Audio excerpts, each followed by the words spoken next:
if you are struggling with racing thoughts like that and nothing is working, like really explore all of your options, because I really wish I had started sooner. What's up, y'all? Welcome back to the Hood Soft Life podcast.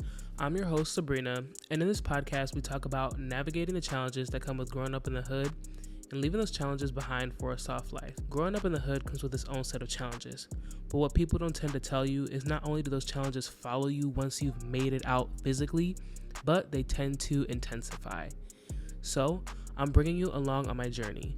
I'm going to be honest with you about the struggles and the lessons that I'm learning to achieve a soft life. In this episode, we are going to be talking about life updates, mental health, and just where I'm at now that I've moved to a new state. So, let's get started.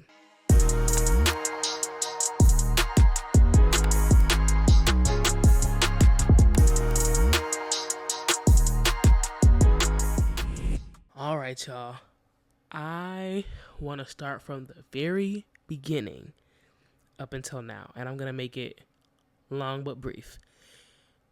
When I was packing and getting ready to move, I was very, very stressed out because I did everything by myself. Like, I had very minimal help, and it's hard, honestly. It's hard to move to a new state. It's hard to pack up all your stuff and leave without any kind of support, really. Like, I had a family member let me stay with them, and I really appreciated that because that saved me some money in terms of rent.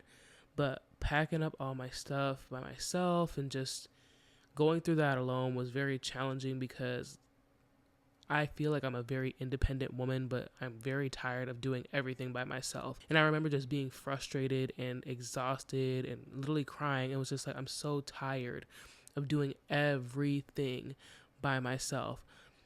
And it's not to say that I want somebody to do the work for me. No, I just want somebody to, at the very least, support me while I'm going through some life changes like this, or even just on a day-to-day. Like, I want to be supported. I want to know that somebody has my back. If I can't give 110%, somebody is willing to put in the other percentage that I can't give right now. And I was just very frustrated with that, frustrated of feeling like I always have to pick up the pieces for myself, by myself. And I'm getting really tired of that. Like, I want help. I want support.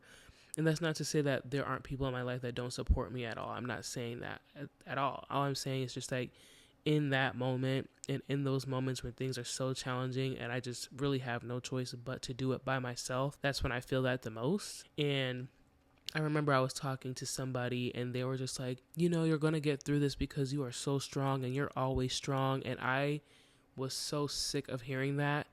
Like, it's not a bad thing to be strong. It's not. But can we stop normalizing that women of color, especially black women, are always strong? They have to be strong. They're supposed to be strong. And God forbid that they're down on their luck or they're just exhausted and they're tired of being strong. God forbid we tell them it's okay to take a break. It's okay to just relax. It's okay to feel how you're feeling and feel those emotions. What can I do to support you? Instead of just saying like, oh, you're strong and you're always strong. I don't want to hear that. I'm tired of always having to be strong. I'm tired of always having to have the weight of the world, it feels like, on my shoulders. I want the same amount of support that we afford to women of other races. I want the same amount of support that we're so easily willing to offer to other people, but we don't offer that support to black women. And it's just like, there's already so much pressure on me as a person, taking my race out of it. There's already so much pressure in terms of me wanting to do something that nobody in my family has done. There's so much pressure in terms of creating generational wealth and fixing my mental health and passing that on to the next generation if I decide that I want to have kids. And there's already so much pressure from society as well. And so when I have people just telling me, oh, you're strong, you'll get through this, maybe I'm not as strong as you think. Maybe I'm just tired of being strong and I don't want to do that anymore. And so that's how I was feeling before I even touched down in DC. I was already just like, I'm so drained, I'm so exhausted. Moving by yourself really throws you for a whirlwind. And once I moved out, I had a couple of weeks before I moved to DC, so I spent those at my family member's house and we went on vacation together, and that was all right, good and dandy. But I think I was just still drained, and I was really focused on finding a job in DC because I hadn't secured anything yet, and we were getting closer and closer to my move, and I was just getting stressed out with like, oh my god, what if I don't find anything in time? What if I don't have a job for months after I've moved? I really can't afford to do that. Let me tell you. I'm gonna tell y'all right now. I moved to DC with nothing but a quarter and a paperclip in my back pocket. That's it. That's all I had. You're gonna have no funds. All my funds went into this move, and so I was just stressed out. And I did the drive by myself. It was about 7.5 hours ish. I made one stop, because I hate stopping. And I saw this episode on Criminal Minds where this serial killer was catching people at rest stops, and so I don't really do those, especially not by myself. But I made a stop, and on my way over here, the drive wasn't bad. Once I got here, of course, it didn't feel real. It just felt like I was coming to visit for vacation, despite the fact that my car was filled to the brim with all of my stuff. But I don't know, it just didn't feel real for the first couple of days. And I think also because I didn't move into my apartment right away. But once I moved in, moving in general, whether you're moving across state lines or whether you're just moving to a new part of your city, it takes a while for you to feel like your place is actually home. So it took me some time for my apartment to feel like, okay, this is my home. Like, this is where I'm going to be coming and going from. This is where I'm going to be laying my head at every single night. But the move to DC has definitely been very stressful. And I did end up getting a job not too long after I moved here, which I'm very blessed. I'm very grateful to have a job. But it's in education. And if you've been listening to the podcast for a little while, you know that I'm not a huge fan of working in education. I'm not a huge fan of being an educator. It's just not my thing. And I took the job because I needed one, and I needed one as soon as possible. And I was super excited, but it did not take long for me to already feel overwhelmed and exhausted. And I knew that this was something that I didn't want to do anymore, and yet I took the job. And so after a couple of days, maybe like a week, I was just breaking down. I was just like, I don't want to do this. I don't want to go to this job every day. And I was just crying, and I was just like, I feel like I made a huge mistake because I made it very clear that like I never wanted to take another job in education. It was like the last thing that I wanted to do if possible. And yet here I was taking another job in education. And so I was frustrated with myself because I felt like I didn't have enough faith in God to give me the job that I wanted or give me the job that he thought that I deserved. And so I just took something because I couldn't wait and I didn't have trust in like his plan. And so I was super frustrated with myself about that. And I just felt like, why would I do this to myself? I don't know what I'm supposed to do. And literally just crying and like trying to figure out, like, did I make the right choice? Did I make the right decisions?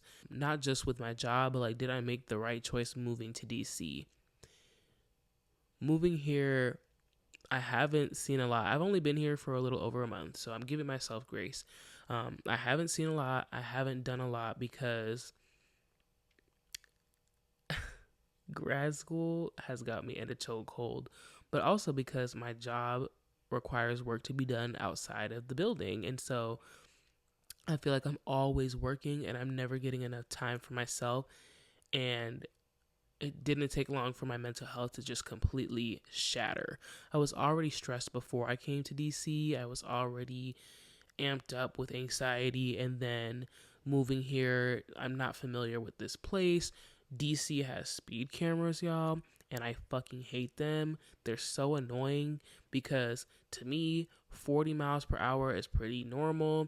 No, they want you to go 25 to 30 pretty much everywhere, and they have these cameras, and if you're going above 35, you're getting a ticket. And I'm not talking about like no $5-10 ticket. No, I'm talking about like $40 to $100. And so I'm sick of those. But anywho, before I moved, it was already stressful. Moving, I was pretty stressed, not knowing anything about the area, not knowing where to get things, and trying to get myself acclimated. And moving is good stress, depending on if you're moving for something exciting, right? If you're moving because you want to move and you're starting a new chapter in your life, that was your choice, then it's exciting anxiety or exciting stress. But nonetheless, it's still stress. And so I was very stressed out when I got here trying to figure out where I wanted to be or figure out what I wanted to do. And I thought I would have some time, at least some time on my hands to be able to explore the city and meet people and get around. And I literally have zero time for that.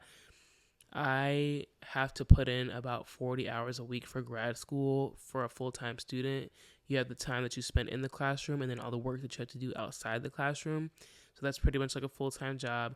And then on top of that, I actually work a full time job where there's more hours required outside of the time that you're in the building. And so I got burnt out very, very, very quickly because I didn't come here rejuvenated, number one.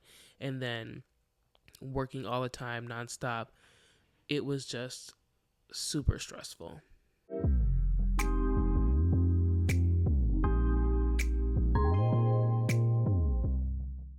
I want to talk about what I've learned since I've moved here. And let me tell you, it's a lot.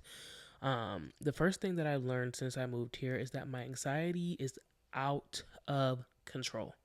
It's out of control. It's not normal. And I've known that for a little while now, but moving was kind of like the cherry on top. Um, I just couldn't handle the stress all the time. I have the type of anxiety that comes with panic disorder, and so some of my symptoms look like racing thoughts. I feel like I can't breathe. My heart is racing all the time, or at least that's how it feels. And then if I'm super stressed out, I'll have a panic attack. And so that's how it was feeling every time I got up for work, every time I went into work, every time I had a transition with classes. It's just like nonstop anxiety and stress, and it was through the roof. And I got sick very quickly, like very quickly. Like I was out for like 2.5 days, and I had just started working. I think one, the stress was wearing down my immune system, but also like schools are dirty, kids are gross, so it was pretty easy for me to get sick. But nonetheless, I I knew that like my anxiety was a problem before I moved here, but this was definitely the last straw for me. And I was just like, I can't keep living like this. I can't keep living feeling like I have to be go, go, go, go, go, go, go all the time. And it's just like, I need to do this and I need to do that and I need to remember to do this. And if I don't do this, then this won't happen. And it's just how it felt every day from the time I opened my eyes to the time I closed my eyes to go to sleep. And even sometimes it would take a while for me to fall asleep because I just felt like I had the racing thoughts and the racing thoughts and the racing thoughts, and I just couldn't get them to stop. And so, now that I had benefits again and I had access to medical care without having to pay out of pocket again, I had went in for a physical, and they ask you all those questions about your mental health. And so I was honest with my doctor, and I just told her like my anxiety is through the roof. And I was telling her like I was already struggling with anxiety before I moved here. I was already struggling with anxiety before I started working in education, but it has just 10x'd since I moved here, and I don't even know what to do about it anymore. Like working out doesn't work anymore, eating right doesn't work anymore, meditation, I can't even sit still for a meditation because I'm just so anxious about how I'm wasting my time.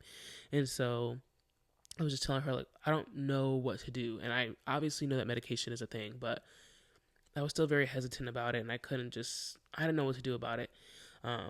So we had talked about some of my options, and I decided the best thing for me to do was to start taking medication for my anxiety. And I was definitely still nervous about it. I'm deathly afraid of addiction, and so any pills, even like Advil or Tylenol, I'm like, you got to be careful with that type of stuff. Um, but she really just had to give me the education on like the medications and what she recommends, and it was either just continue to live my life like how I had been living it, which was getting me nowhere, or try something new, try medication, especially knowing that I have a slightly higher risk for heart disease. Kind of was like, oh shit, like I need to get my stress together because stress will kill you. Stress will kill you, and it'll come for your heart very quickly. And so I'm 24, and knowing that I have a higher risk for heart disease at 24 scared the shit out of me. I can't remember if I had talked about this in an episode on the podcast, but back in May, like around my birthday, I want to say like a week before, I woke up to chest pain that hurt so badly. And it felt like an elephant was stepping on my chest every couple of minutes. And I couldn't breathe. I was so uncomfortable. And it just hurt so bad. I had never felt a pain like that. And it was just like coming and going. Like it woke me up out of my sleep. That's how painful it was. And I genuinely thought I was having a heart attack. And I was just so scared. I'm like, do I call an ambulance or do I not? Because I can't drive myself. And so I'm trying to figure out like, what do I do? And I ended up going to an urgent care the next morning because I was still feeling that chest pain. I was still very scared. And so I went there and they were like, the first thing they tell me is you're too young for a heart attack. And I personally don't believe in like age-based medicine. Like it might be uncommon for a 24-year-old to have a heart attack, but I don't believe in I'm never going to have a heart attack because I'm so young. And so I was kind of frustrated with that. Like, just run the tests, do the blood work, do whatever it is that you have to do because I need to know what is going on. This is not normal. And so they do, some of the stuff and they're just like, everything looks normal. Everything looks great. You're going to be all right. And I'm just like, bro, I still feel this pain right now. And so I call my friend and I ask her because she's studying to be a nurse. I'm just like, what does this mean? And she's like, that sounds very serious. I would go to the emergency room. And so I did. And I went to the emergency room and, they tell me the same thing. You're too young to have a heart attack, whatever. And I say, I want every test you can possibly give me because I don't know.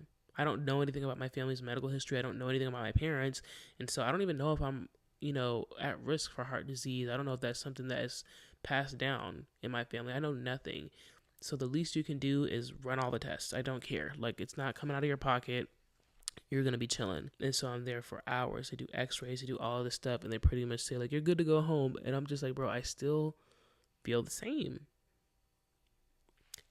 And they kind of treated it like it was physical. Like, they just gave me, like an icy hot patch, for lack of a better word, and said, send you on your merry way. So I was super frustrated with that.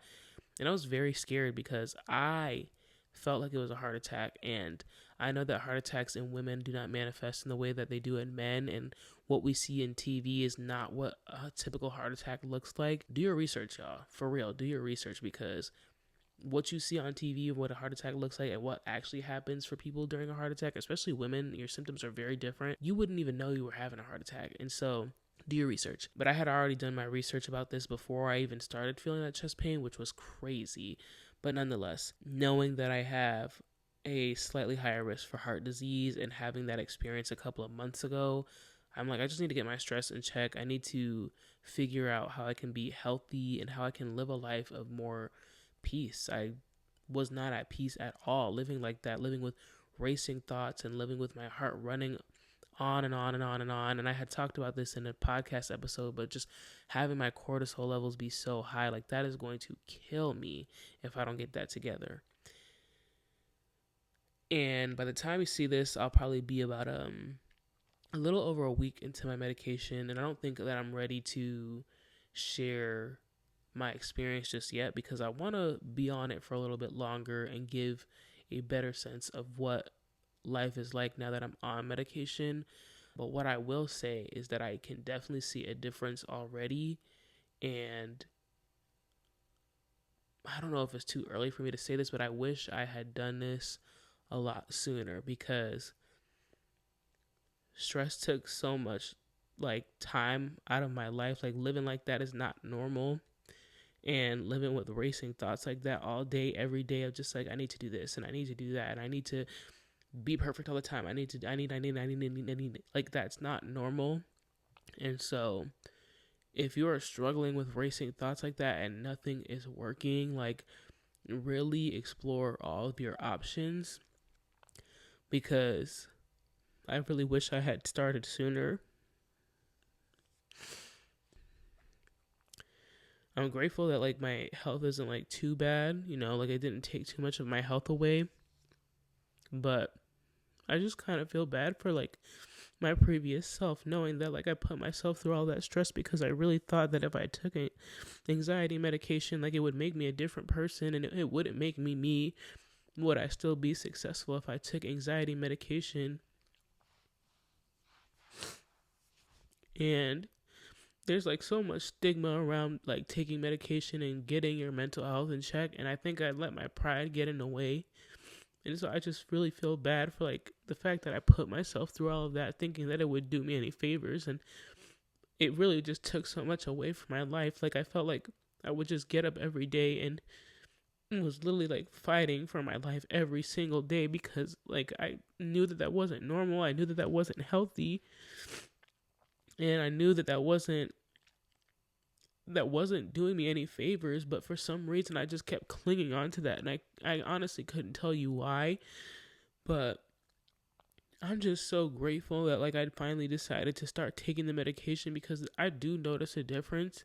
And like I don't want anybody who listens to this podcast or comes across the video to feel like, oh, I don't want to take medication because I'll never be myself again. I got pretty lucky. Like on the first try, I feel like I still feel like myself. And I know that that's not the case for everyone, but just give it a try. And if it's really not working for you, speak up for yourself and say that. Just say, like, this is not working for me. This medication doesn't make me feel like myself, because it's not supposed to change you. It's only supposed to help you with the area that you're struggling with the most.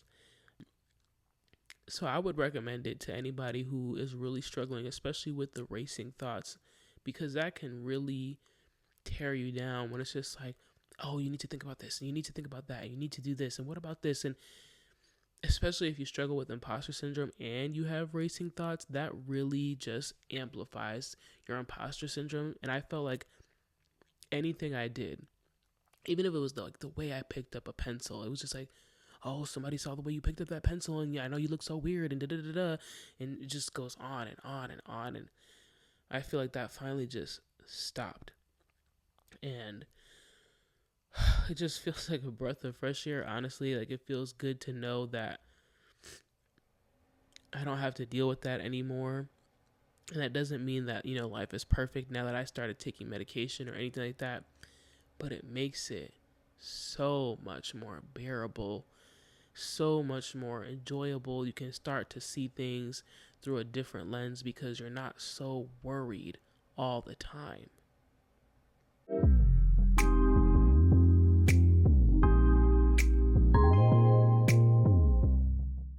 While I'm on the topic of my anxiety, I just want to talk about like my mental health moving here.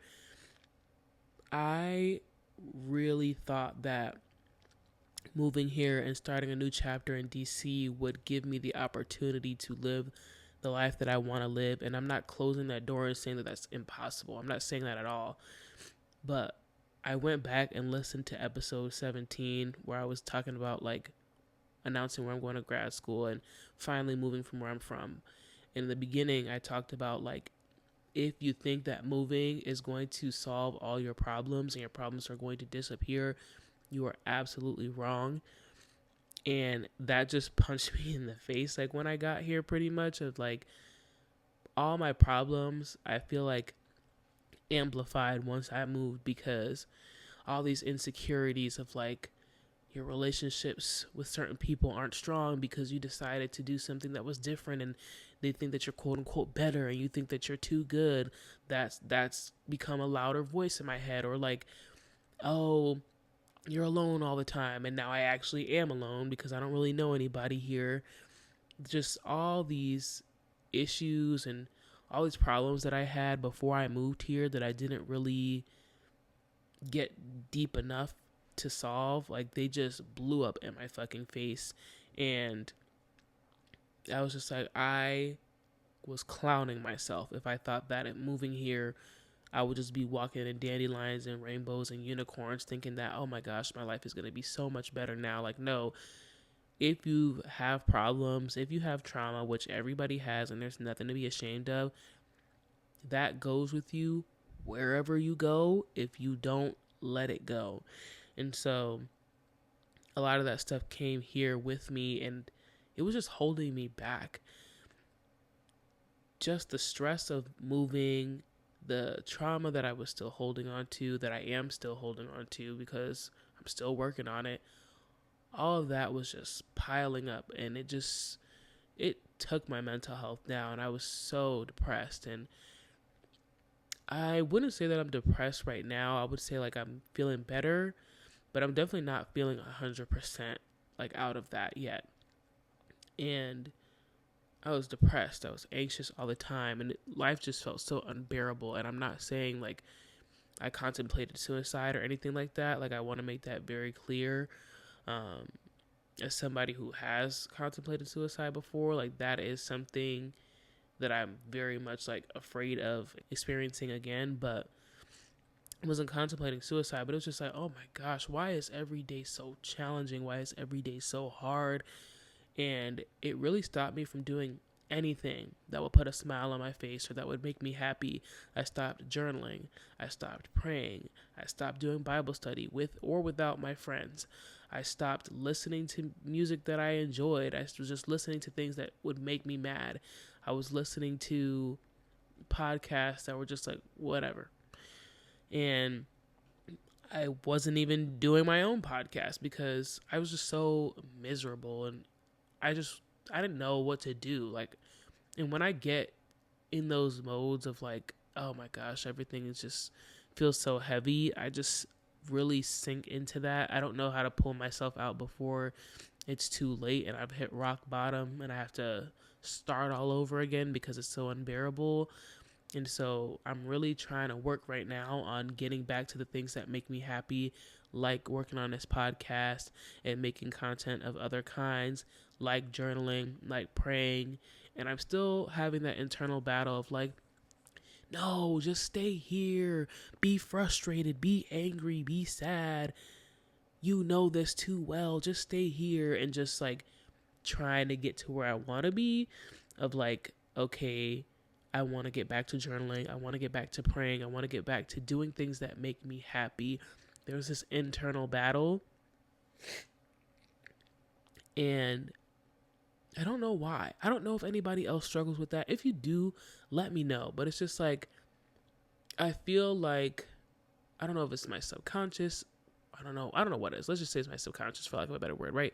I feel like my subconscious is in the middle trying to decide which side are we going to land on permanently. Are we going to remain in this negative bubble where we live in our trauma every single day and we relive it and we let it run our life? Or are we just going to live on this side where we finally decide to start letting some of that go, and we finally decide that we're going to have a better life and we're going to be happy and we're going to do the things that we need to do on a daily basis because it's a consistent practice? Are we going to be on this side? And I feel like every day when I get up, it's like, which side do we want to be on today? And I'm just like in the middle, like battling between the two sides, and I have no idea which way I'm going. And so with my mental health, it was just like, with it declining, I was just always on this side of like negative energy, anger, let's be here, let's be frustrated at everything. Any little thing that irritates us, just have a huge reaction. And that's how I felt. And I was just sitting to myself like, bro, why am I so angry? Why am I so angry all the time for the littlest things that I can't even control? This is so frustrating. That was such a long one. But that was one of the first things I learned moving to DC, is that my anxiety was out of control and it took over my mental health. Okay, the next thing that I learned since moving here is that I do not put myself first. And as much as I would like to say that I put myself before a job, before anything, before whatever, I don't do that. I literally don't do that. And that's not to say that I let people walk all over me, because I sure don't. I have an attitude. But I don't know how to prioritize my happiness. I feel like I get up, I go to work, I go to school, I come home, and I go to bed. And that's my life. There's nothing in there that screams joy. There's nothing in there that says, let's just do this for fun. And don't get me wrong, am I on a time constraint? Absolutely. Absolutely. But I need to figure out a way to start having more fun, to start putting myself first, to start putting my passions first, because I don't want to be an educator forever. So I really need to start figuring out how I'm going to put less time into that and more time into my podcast, because this is what I want to do. I need to start figuring out, where can I fit in an hour at the gym? If an hour is all I have, then an hour is all I have. Or if I have 30 minutes and I can do it at home, start doing that. I need to start figuring out how I can live my life and go out with friends and explore the city. And I don't always have to spend money if that's not something that I want to do.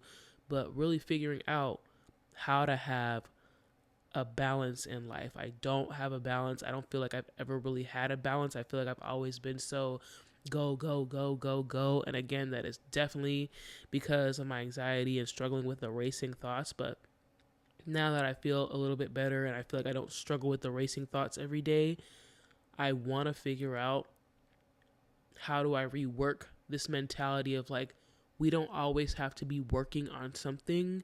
We can just enjoy life, and it doesn't have to be once a year or once every 2 years or whatever the case may be. It doesn't have to be occasional. It can be every single day, even if it's a small thing. Even if it's something as small as going for a walk in the park, or even if it's something as small as walking past the little kids in my school. Because I'm not gonna lie, I love saying hi to some little kids and just walking past them. They're so sweet. But even if it's something that will give me a little bit of happiness, find a way to do it. And it doesn't have to be expensive. It doesn't have to be something that I spend money on, but just do something that will actually put a smile on my face, that'll change my energy, and that'll put me first. Before I move on, I forgot to mention this. With putting myself first and feeling like I'm struggling with time in terms of like my job and school and not having time to do anything for myself, I feel like I'm put in a position where I need to start making decisions about what I'm going to give my time to and what do I need to eliminate. And when I think of that, I think about how like I moved down here for school. I moved down here for me to better my career. I moved down here to pursue my dreams. I didn't move down here to become an educator. I didn't move down here for a job. I moved down here for school first. And so I really need to start figuring out like what's gotta go, because I can't do them both and be successful at both of those things. I really can't. It's not working. I can either give 100% to one place or 100% to another place, because when I try to give each place 50-50, then I'm fucking up on both ends, and that's just not me, and I don't do well with failure on that kind of level. I'm always adamant about the way I portray myself, and so when I feel like I'm giving 50 and 50 to each side and I'm fucking up on both sides, then I just feel like, wow, like this is how people see me, and this is not even like, this is not my best work. This is not who I am. I can't balance them both. And so I really need to figure out like what's gotta go.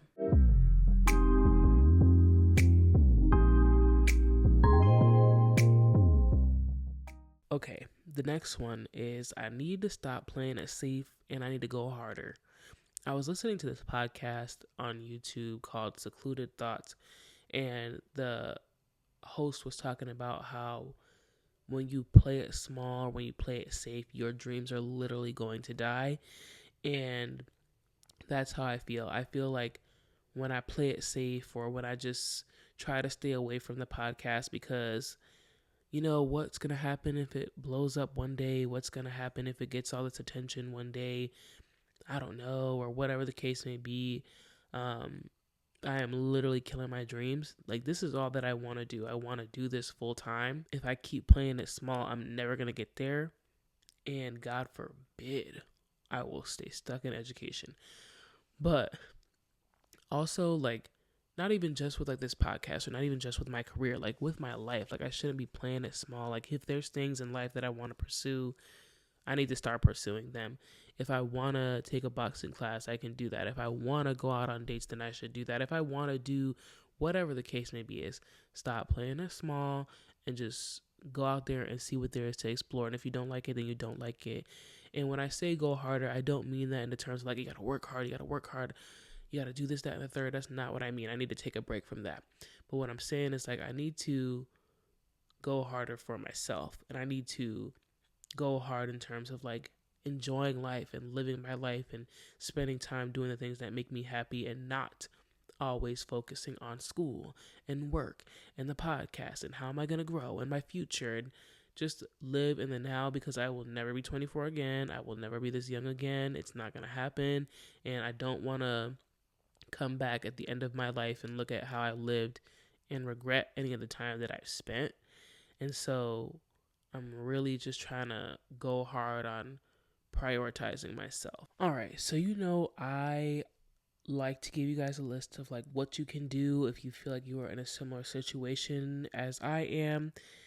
And to be honest with you, I don't have a solid list because like I said, like when it comes to, for example, like taking medication, I just started that like a week ago, and I'm still trying to figure out like what I need to do to get myself back to feeling mentally stable, mentally healthy, and just feeling happy all the time. Or not, I don't want to say all the time like toxic positivity, but just not feeling negative.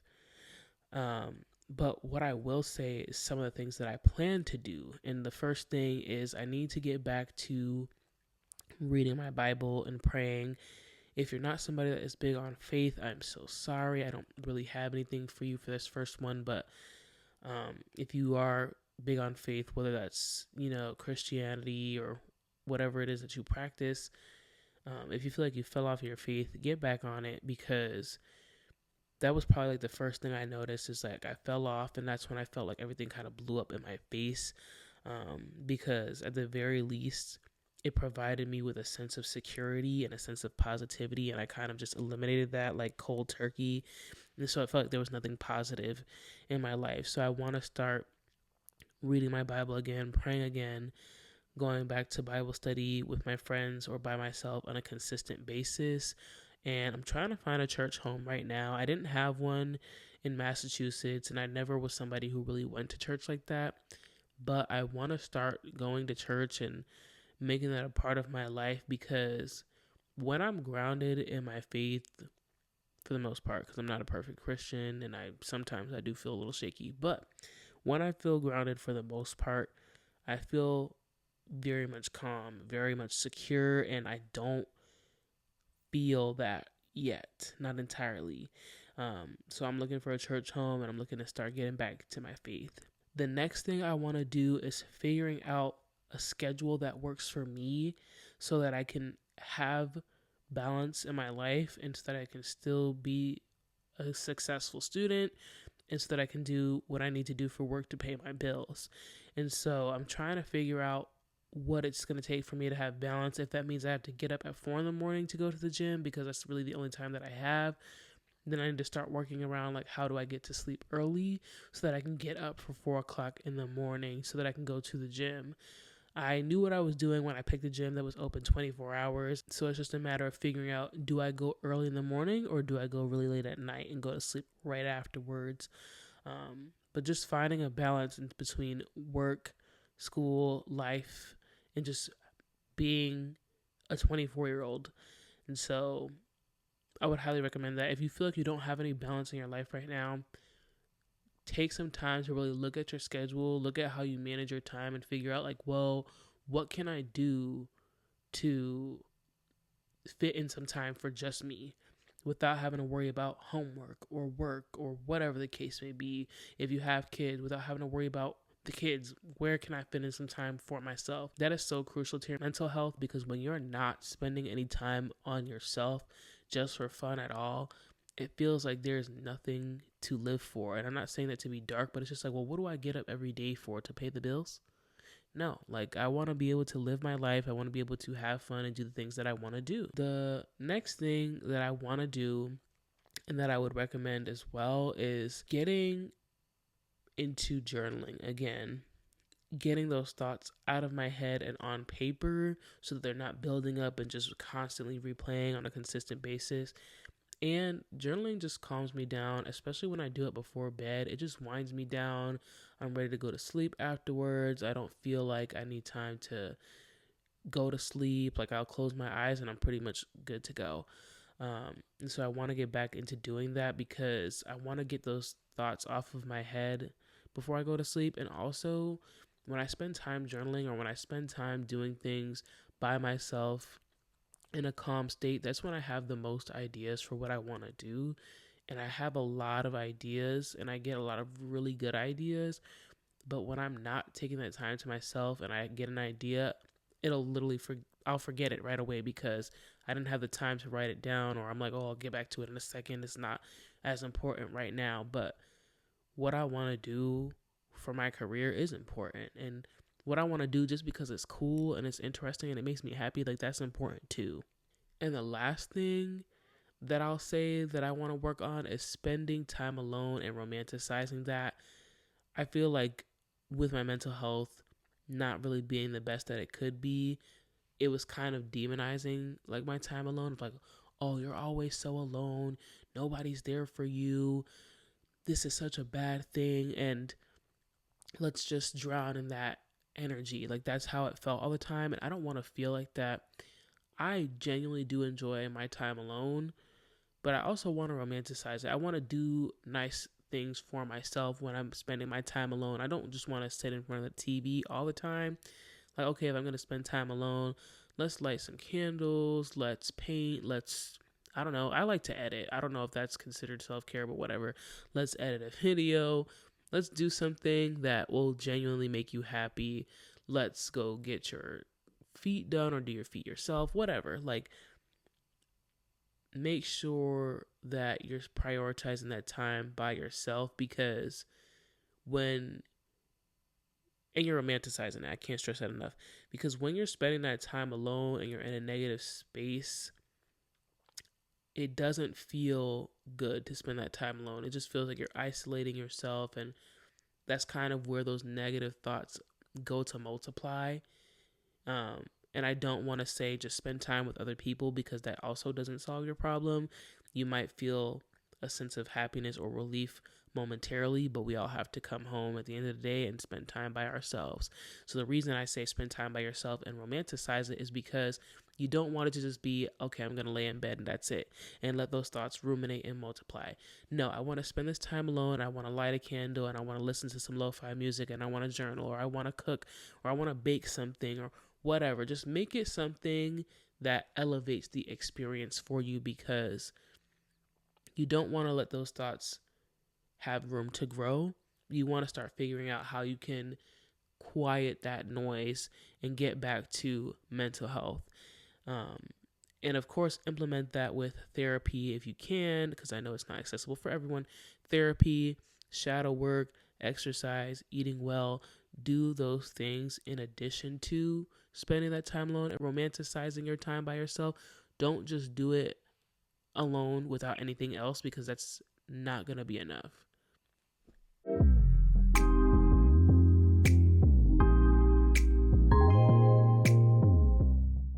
All right. We have reached the point in the episode where we are at our affirmation, and our affirmation for this week is: it is okay to fall and take a break, because I know I will get up again. All right. I'm going to go ahead and repeat that 3 times. If you have the ability to close your eyes, close your eyes.